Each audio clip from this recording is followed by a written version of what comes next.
How's it, punters? Welcome back to the Best Sports Betting Podcast. We've got an action-packed recap episode. We've been talking about a lot of the recent results from EPL, from the Rugby, Champions League, tennis, cricket, F1, some NFL, and then we're going to jump to some previews for the EPL, for the upcoming SA versus Oz Rugby, and then for the NFL Week 2.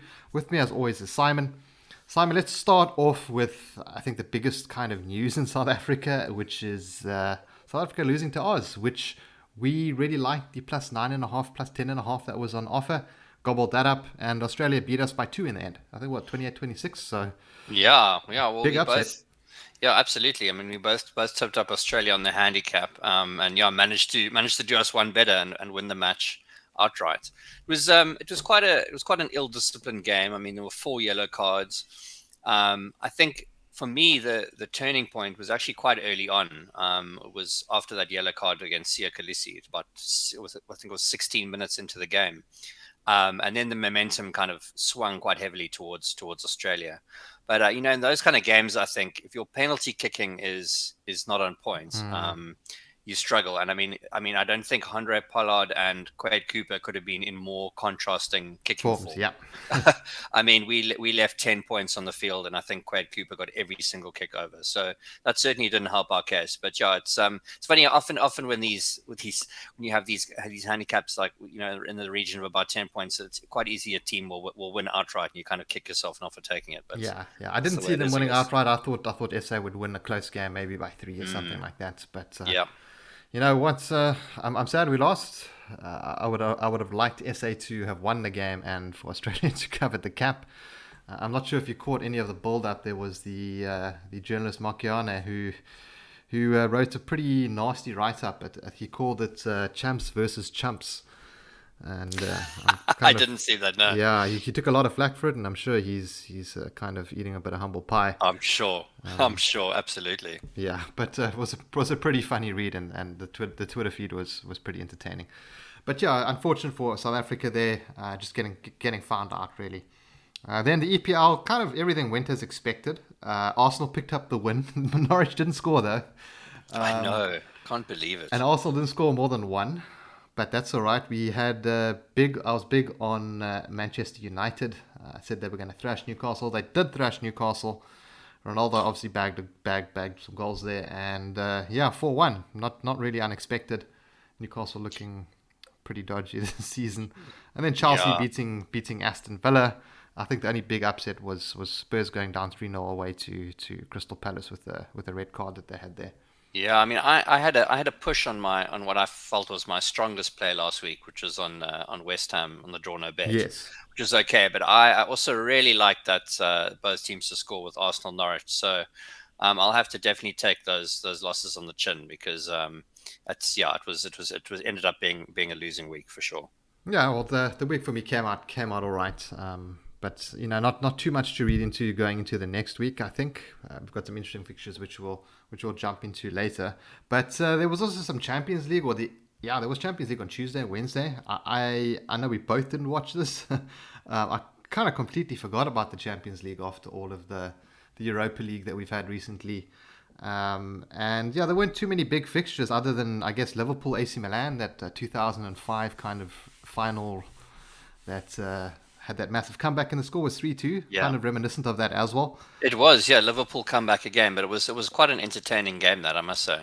I did actually watch quite a bit of that game, and it was good. It was Liverpool were playing real open game. It was good to see. And then City smashing Leipzig 6-3. Leipzig with a red card there. Not too much to kind of take out of it. It's the Champions League. It's early. We had United losing actually on Tuesday. Forgot about that. Young boys. That's it. Yeah. And then Huge Bayern surprise. beating Barcelona 3-0 in Spain. Yeah, I mean, I was quite surprised actually to see. I saw there were about 9 to 10 favorites there, which I thought seemed a little short. But it's interesting in that game is that Barcelona actually didn't even get a shot on goal, Ooh. which is quite incredible. I mean, the scoreline short. That's also, it's not something that you would expect to see. But the fact that that Barca didn't even get a shot on goal against Bayern is quite something. Yeah, I definitely agree. And I think Bayern for the Champions League this season, maybe. I'll have a look at some of those odds. But yeah, that's pretty much the Champions League wrapped up. Not too much else to speak about there. So let's jump over to some tennis. And Simon, we saw the US Open wrap up. You want to give us a recap on what happened there? Yeah, well, Djokovic lost, I know that. he did. Yeah, well, he was actually he was trying to be the first player in 50 years to win all four Grand Slams in a season. So Rod Laver, the Australian player, is the last player to do that. But yeah, it wasn't to be. Medvedev was, I mean, he was playing incredibly. He was just hitting the lines, painting them literally in every game, and just working impossible angles out of nothing. So yeah, he actually ended up beating Djokovic in straight sets, and winning his first Grand Slam. But I think a bigger talking point, even in these US Open finals, was the ladies' final, which was between the world number 150, Emma Raducanu, who is actually only 18 years old. And she was playing the 72nd seed, Leila Fernandez, who's 19. So both really, really, real youngsters. And in fact, it was such a spectacle, this final, that for the first time in tennis history, the US Open ladies final had better TV viewership numbers than the men's, which really speaks That that to that is that is impressive. yeah, it is. It really speaks to what a spectacle it was. I mean, Emma Raducanu was actually a qualifier, which means that she didn't automatically, get a place in the draw. She had to earn her place in the US Open draw going into the tournament. So, I mean, it's a qualifier has never ever won the US Open before. So it's a very very very rare situation. So yeah, fantastic tennis. I really really enjoyed this Open, and to have all the crowds back again was also Yes. just made it really really worthwhile. So happy that crowds are back. And then you wanted to speak a bit about cricket. I think you said there was some T20 that you've been following. Was that also South Africa, Australia, or Yeah, well, this was our series against Sri Lanka, Sri Lanka? which Okay. which we won by 10 wickets on Tuesday, which actually, funny enough, it's actually the longest T20 winning streak in our history, the Proteas, which is only What 7 matches. have we been playing like Namibia and Zimbabwe and Malawi or Or the Ireland, yeah. SADC tour? Yeah, well, we've been playing Ireland before that, so. Yeah, But I suppose T20 matches are always kind of a coin flip. It almost doesn't matter which teams are playing. You kind of like can expect to lose about half your games, I think, and win half of them.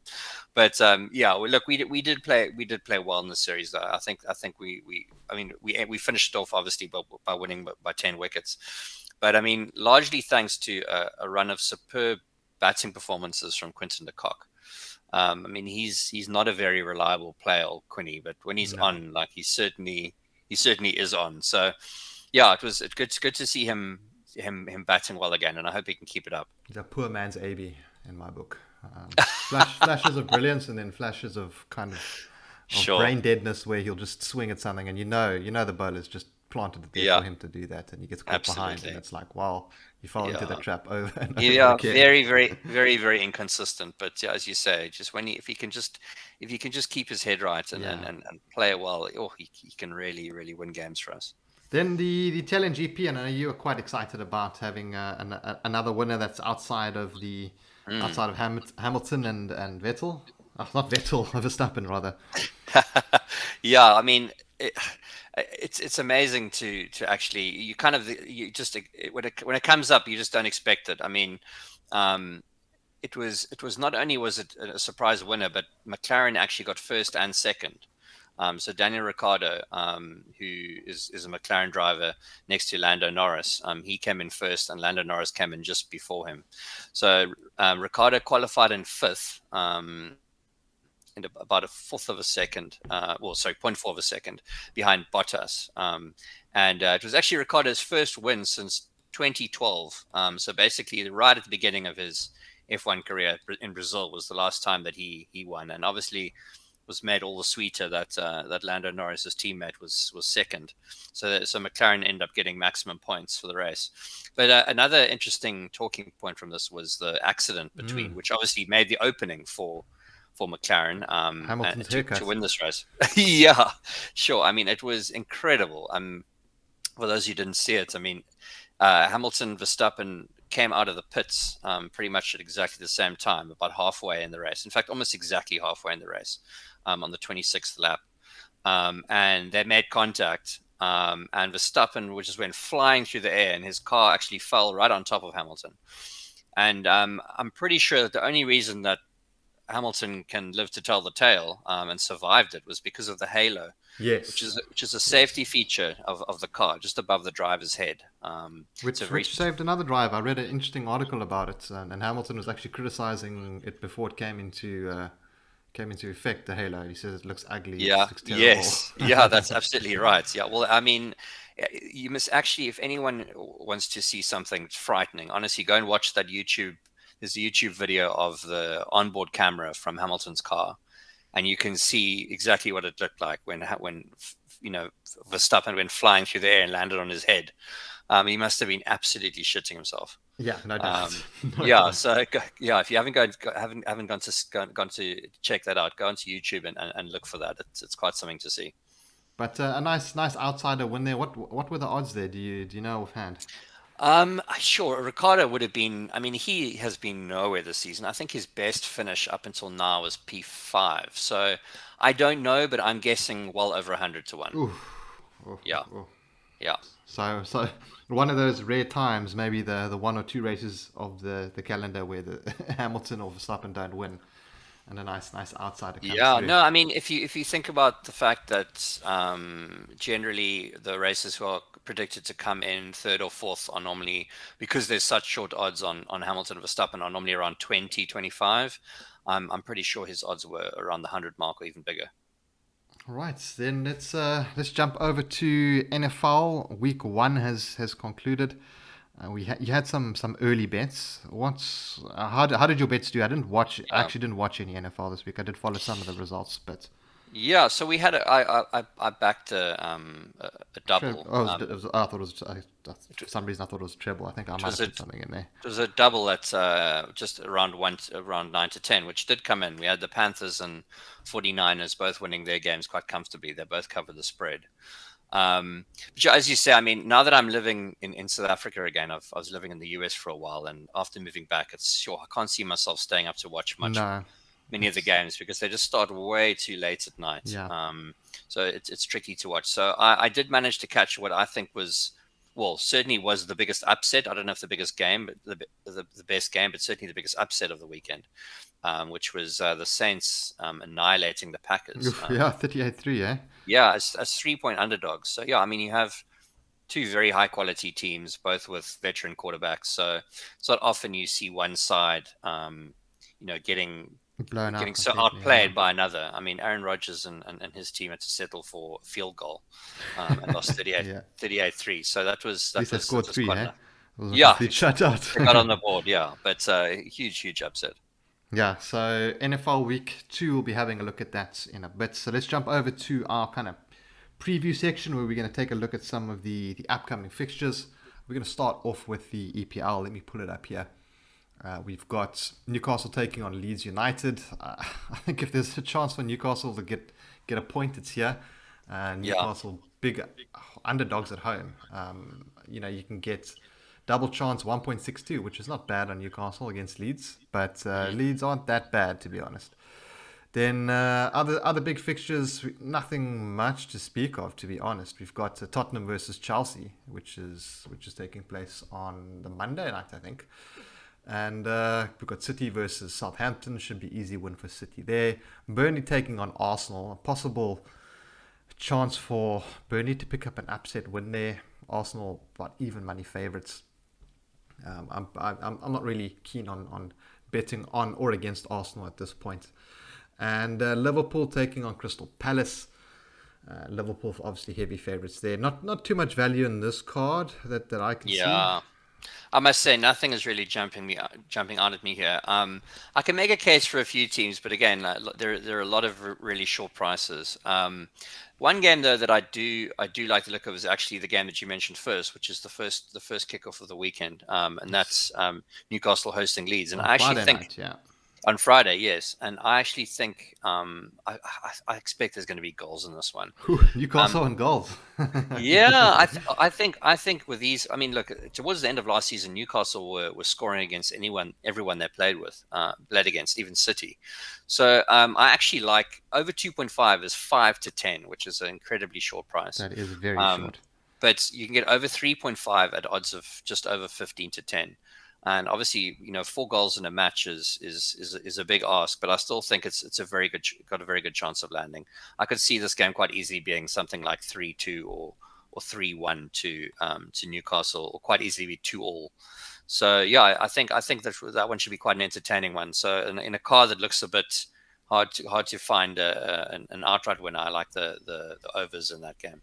You don't think there's some value backing West Ham again against United? I know West Ham are playing at home. Look, it's United. They're very strong, but West Ham at home aren't terrible. And I'm just looking at the price. United are 1.81. I Yeah. think that is way too short. I think that should be closer to even money, maybe Mm. 1.9, 1.95. I think West Ham at 4.19 Yeah, and I or think, even money on the double chance is a bit crazy. I think what's probably factoring into that price quite a bit is that everyone's expecting, Ronaldo. yes, but also expecting them to bounce back from their loss against Young Boys immediately, Yeah, and but so and Champions so League, Premier League, two different kind of killer fish. yeah. No, look, for sure. I mean, look, I backed West Ham last week, and it was a push, so I didn't lose that bet. But they're a strong side. They're a consolidated top six side now. So, look, there's a lot of expectations for United, and I think you're right. I think closer to even money would be a more fair price there. So, probably is some value in backing West Yeah, Ham. I might have a stab there. I'm going to Mm. have a think about it because I don't see much value anywhere else. Maybe backing Everton against Aston Villa at 2-1, but Everton once again one of those teams that I back them, they lose. I go against them, they win. So I will stay away from that one. Yeah. Let's jump over to some of the rugby. We've got some rugby coming up. Australia versus South Africa for the kind of second match. South Africa Mm. heavy favourites here, a 1.34. It should be a pretty comfortable win for South Africa. I don't know if there's going to be another upset here, Simon. The spread Well, I'm looking, what's the I don't see a 7.5. 7.5. Well, Okay. this is exactly what I expected the spread to be last week. And if you remember, I said, you know, when I saw that 10, which I think got bet down to about 9, but I saw that 10, I thought that was a nice plus to take on Australia. And now they've adjusted it to where I thought last week should be. So the 7.5, I think, is very fair. I mean, look, obviously we discussed this already. I mean, South Africa could have quite easily won on Sunday, but obviously covering 10 points was always going to be difficult. So I mean, look, if we keep winning lineouts, deep in Australia's half, and Pollard kicks a bit better, I mean, we could easily cover that handicap. But I think with that line being at 7.5, Mm, I would rather back South Africa here, but I'm not as confident as I was when I went against them last week. yeah, Um, I'm leaning Australia on a plus. Um, it's a tricky one to call. I think this to me is a better line than last week. I think the 10 was too generous. I think this looks right. It's very tricky. I think, look, if we play well, we'll easily cover this. But it's where it should be as far as I'm concerned. yeah, it's a pretty good line. I just South Africa should be winning this game, but I just like that 7.5. I was surprised. I thought it was going to be closer to 7 or 6.5. Um, maybe Yeah. unders. I look at punting unders. The Mm, total's not that great. Just having a quick look. mm, Under 48.5. I think I might have a little stab at that side. um, but yeah, I'm not confident on anything in this game. And then obviously the other game is Argentina versus New Zealand, where I think the handicap's like mm, 20 something, 25. Yeah, 25.5. That's it's a big one mm. for New Zealand. They should have no problem against It is. Argentina. Yeah. Yeah, it is. I mean, we've talked about this before on the podcast when you're taking those big handicaps, and Big, we big kind of came to the handicaps. Yeah. consensus that it's always better to take an underdog, generally speaking, in those kind of situations, and take the plus. But sure, I mean that's a trick. I mean, with New Zealand, they are a different animal. I mean, they could easily cover 40. So it's a tricky one. And they're playing in Australia, I think, or where are they playing this one? I'm not I I'm not think sure it's where in that game's being played. In fact. I think it's in Australia or something like that. But But yeah, I fancy New Zealand on the minus, but I'm not going to take it. It's just too big for me. And Yeah. they'll probably win by like 30 or 40 points or something. But you never know. Argentina put in 15 minutes of good rugby, and then there's your handicap done. So Sure, absolutely. not going to get too involved there. So I think let's jump over to NFL Week 2. I think that's the last kind of big sport going on. I'm Yeah, not. and because we've Yeah. had quite a, I did say last week that we'd go into a bit more detail with the NFL, but unfortunately we're running a little short on time. So we'll just there is a bet that I've picked out. And on Monday, the Kansas City Chiefs, who were the Super Bowl finalists, much to my disgrace. Well, not that they were the finalists, but that they didn't win. They lost to the Bucks in the final. But the Chiefs are playing the Ravens on Monday night, and I like this game to go over the total. It's 55 points, and it's the highest total on the board. But I still think this could easily go way over. Honestly, you have two teams here, obviously. Exceptional quarterbacks, Pat Mahomes and Lamar Jackson.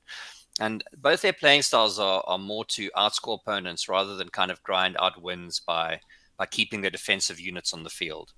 So, I think both teams will be happy to kind of trade points until the end. So, 55 looks like a big total. It is the tied biggest total on the board, but I honestly could see this easily going to 70. It just takes one or two really really busy quarters, and that could go well over. So yeah, I like the overs in that game over 55. If you can get a lower number, even better. Betway with just looking at the Betway odds and lines, and I don't know what they've done here, but they've made a boo boo. They've got over Yeah. 53 and a half at 1.66, and then Hmm. they've got under 53 and a half at 2.01. So there's a fat margin there that Sure. they're taking on the over. That is sure. They Yeah. really should adjust that up to 55 and give us at least 1.85 on both sides. Yeah. Yeah. But yeah, Totally. anyway. So that's your bet. You fancy the over there. Over 55 points, and that should be. Look, I mean, that's going to be it should be on paper the game of the weekend. So if you're gonna watch one NFL game this weekend, make it the Monday night game. It should be a goodie. All right, awesome. And before we go, there's a new bookie out, Pure Bet. We've got some reviews up on Best Sports Betting and Betting Guide. We're going to be doing a video review for that soon, so keep an eye out for that one. Guys, thanks for tuning in. I don't really have any bets this week. There's not too much I really fancy, but hopefully you guys can find some value out there, and we'll catch you in the next episode. Have a good one, guys. Cheers.